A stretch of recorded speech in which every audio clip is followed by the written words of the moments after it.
So back in the 1960s, America declared a war, but not on another country. It declared a war on an idea, poverty itself. The plan was called the Great Society, and it was this massive, sweeping vision to build a totally new America. It gave us programs that, let's be honest, we pretty much take for granted today. But it also kicked off a huge debate that is still raging. So what was it?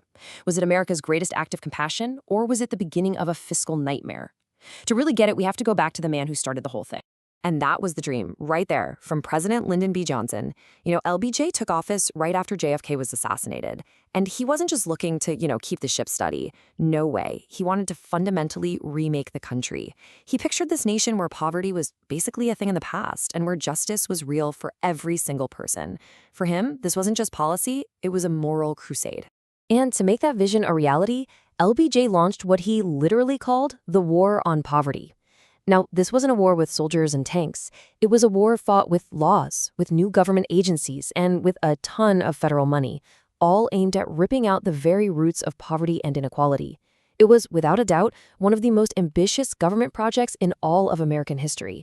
So what did this war actually look like on the ground? Well, the first major attack was this lightning-fast blitz of landmark laws that would forever change the relationship between the American people and their government. See, LBJ was a master of political arm twisting. He was famous for what they called the Johnson treatment, where he'd get right in your face and just persuade you. And he used it to push through three absolutely enormous legislative wins. First, you had the Civil Rights and Voting Rights Acts. This was really the moral heart of the whole thing, tearing down legal segregation.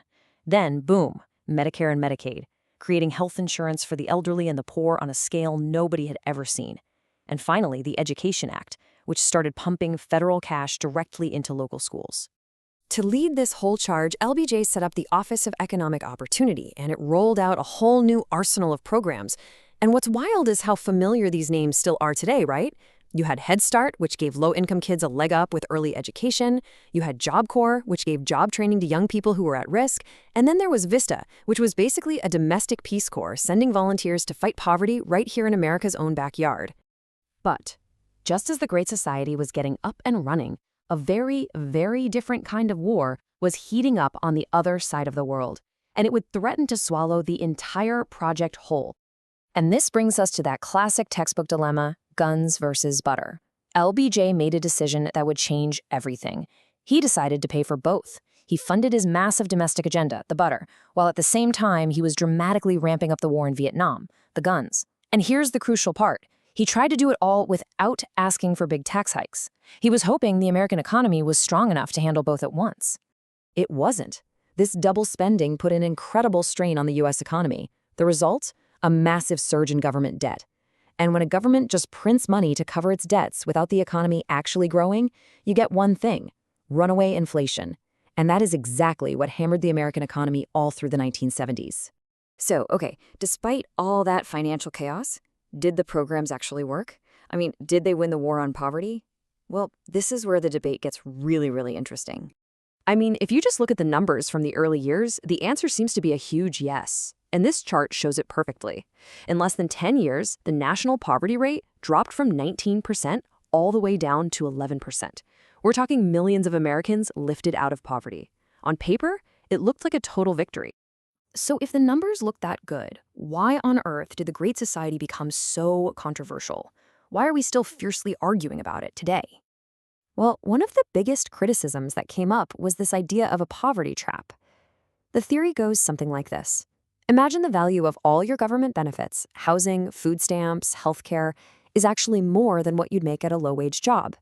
If you take that job, you lose the benefits, and you could actually end up with less money in your pocket. So, critics argued this created a situation where people were unintentionally discouraged from working. So, for critics like The Economist, Milton Friedman, and later President Ronald Reagan, this was the central problem. They argued the programs created dependency. And they point to the data showing that after that first big drop, the poverty rate just flatlined. They said the system wasn't ending poverty anymore, it was just managing it. They also argued that all these programs had exploded into this massive, inefficient, bureaucratic state, this tangled web of government agencies that was more focused on keeping itself running than on actually helping people. But look, this isn't just some history lesson. The fights that started in the 1960s literally created the political and social world we're all living in right now.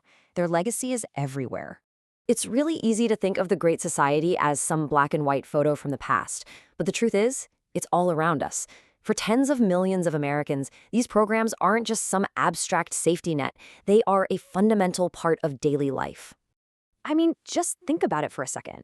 Our senior citizens rely on Medicare. Millions of low-income families depend on Medicaid. Countless students went to college using federal loans that started with the Higher Education Act of 1965. And Head Start is still a cornerstone of early childhood education. This isn't history class. This is right now. And that political battle from 1964, it is the exact same fight we are having today. Seriously, when you hear politicians arguing about Medicare for all or universal pre-K, that's one side trying to expand the Great Society's vision. And when you hear calls to slash federal programs and give power back to the states, that's the other side trying to unwind the whole thing. So it all comes down to this one huge question. LBJ set out to build a safety net, and he definitely did. But did that safety net accidentally become a kind of cage? Was it America's finest moment, a triumph of compassion? Or was it the start of a financial mess that we're still trying to clean up? 60 years later, we are all still trying to figure out the answer.